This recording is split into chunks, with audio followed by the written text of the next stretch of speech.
Hi hello అందరికీ.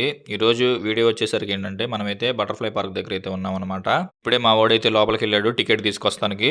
సర్లే అని చెప్పి లోపలికైతే ఎంట్రీ అయ్యాము. లోపలికి ఎంట్రీ అయిన తర్వాత తెలిసిందేందంటే, ఇది ఇంకా అండర్ కన్‌స్ట్రక్షన్‌లో అయితే ఉంది. సరే రూ. 30 కట్టాం గదా అని చెప్పి లోపలికొచ్చి చూత్తే ఏమైనా ఉంటాయంటే ఏమి లేవు. మొత్తం క్లోజ్‌లో అయితే ఉన్నాయి.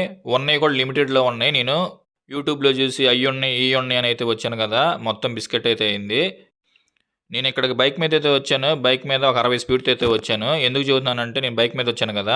నా దరిద్రం వచ్చేసరికి 100 స్పీడ్‌లో వచ్చి ముందులో ఇక్కడ కూర్చుంది. నేను ఎప్పుడు వీడియో తీద్దాం అనుకున్నా అయితే అసలు కుదరతలేదు యూట్యూబ్ వీడియోలు. అందుకే అయితే చెబుతున్నాను. సరే ఎంత దూరం వచ్చాం కదా! అని ఇక్కడ ఏదైనా ఉందని చూసి తొక్కుదాం అంటే ఎదురుగా ముందులకు అర్థం కావట్లేదు. ఎటు పడితే అటు తిరుగుతుంది. ఇక్కడ ఫిట్‌నెస్ జోన్ అనైతే ఉంది. ఇక్కడైతే ఉన్నాము. ఈ పక్కనే చిల్డ్రన్స్ పార్క్ ఎలా చూపిస్తాను మీకు. చూపిస్తానికి కూడా కవర్ చేస్తానికి కూడా ఏమి లేదు. ఇక్కడ వర్క్ అయితే జరుగుతుంది. సర్లే అని చెప్పి ఏంటి బాబాయ్ అని పక్కనాయన్ని అడిగితే ఒక 2 డేస్ ఆగి రా బాబు ఇక్కడ చిన్నగా పెండింగ్ ఉన్నాయి కూడా అయిపోతాయి. ఇదైతే ఎప్పటి నుంచో జరుగుతుంది. అప్పుడైతే క్లారిటీకి తీసుకోవచ్చు అన్నాడు. అందుకే మొత్తం ఎక్స్‌ప్లోర్ చేయకుండా షార్ట్ త్రూగా కొంచెం తీసుకొని అయితే వెళ్తున్నాను. మళ్ళీ నెక్స్ట్ వీడియోలో కలుద్దాం. బాయ్.